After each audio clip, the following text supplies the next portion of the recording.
Bonjour, ici Patrick Pierrat pour l'essentiel des nouvelles en ce mardi 18 juin.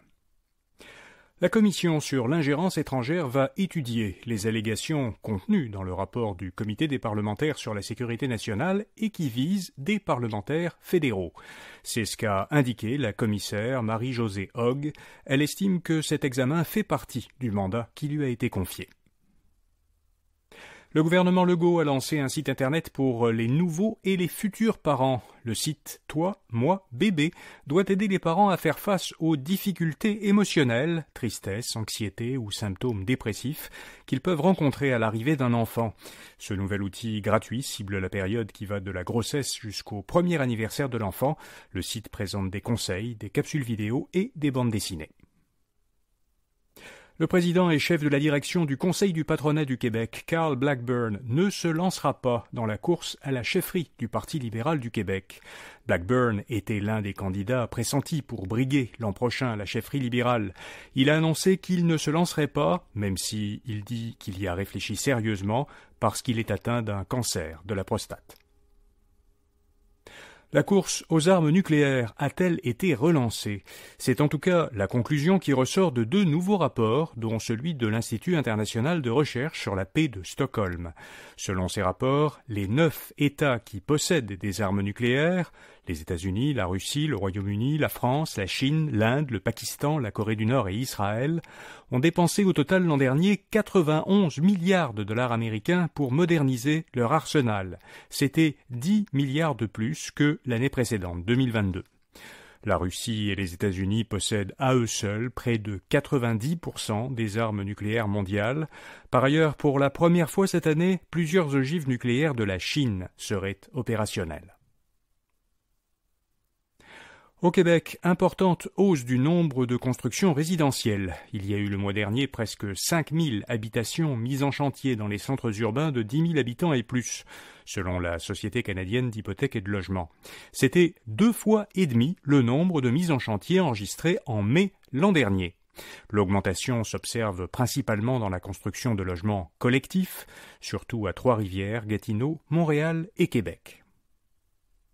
Montréal devient plus cher que d'autres grandes villes dans le monde. La firme américaine de consultation Mercer compare chaque année le coût de la vie dans 226 grandes villes du monde. Elle établit son classement en comparant les prix de 200 biens et services. Montréal est la seule ville québécoise qui figure dans le plus récent classement. Elle est au 118e rang. L'an dernier, la métropole était 135e. Amazon conteste le tout premier syndicat parmi ses employés au Canada. Un peu plus d'un mois après l'approbation par le tribunal administratif du travail d'une requête de syndicalisation des 200 salariés d'un entrepôt d'Amazon à Laval, l'entreprise américaine conteste devant le tribunal le procédé qui a mené les employés à adhérer au syndicat. Selon Amazon, les employés concernés auraient dû tenir un vote secret plutôt que de se prononcer en signant des cartes d'adhésion au syndicat. L'entreprise allègue que ce procédé contrevient à la liberté d'association prévue dans la Charte canadienne des droits et libertés. L'incubateur 2 degrés et l'accélérateur Cycle Momentum, tous deux spécialisés en technologie propre, ainsi qu'Iveo, un accélérateur d'innovation dans le milieu municipal, lancent ensemble un consortium d'incubation et d'accélération en technologie propre. Ce consortium va accompagner, de l'idée à la commercialisation, des jeunes pousses qui développent des technologies climatiques. Il est mis sur pied grâce à des investissements de presque 8 millions de dollars, dont 3,5 millions proviennent du gouvernement du Québec. YouTube teste aux États-Unis une fonction pour mettre des vidéos en contexte. Appelée Note, cette fonction permet à un internaute d'ajouter des informations contextuelles à une vidéo. Par exemple, pour clarifier si une chanson est une parodie, ou pour indiquer que des images présentées comme récentes sont en réalité anciennes. Le réseau social X a lancé il y a quelques mois une fonction très similaire qui s'appelle Note de la communauté. Elle permet à certains utilisateurs de X d'ajouter des précisions aux publications d'autres utilisateurs.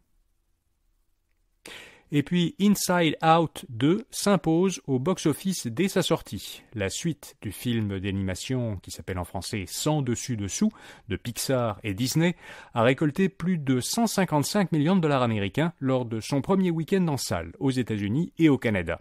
C'est le plus gros démarrage en salle depuis le film Barbie l'été dernier. C'est aussi le deuxième meilleur démarrage enregistré par un film d'animation derrière un autre film de Pixar et Disney, Les Indestructibles 2. Voilà, vous savez l'essentiel. Bonne journée et à demain matin.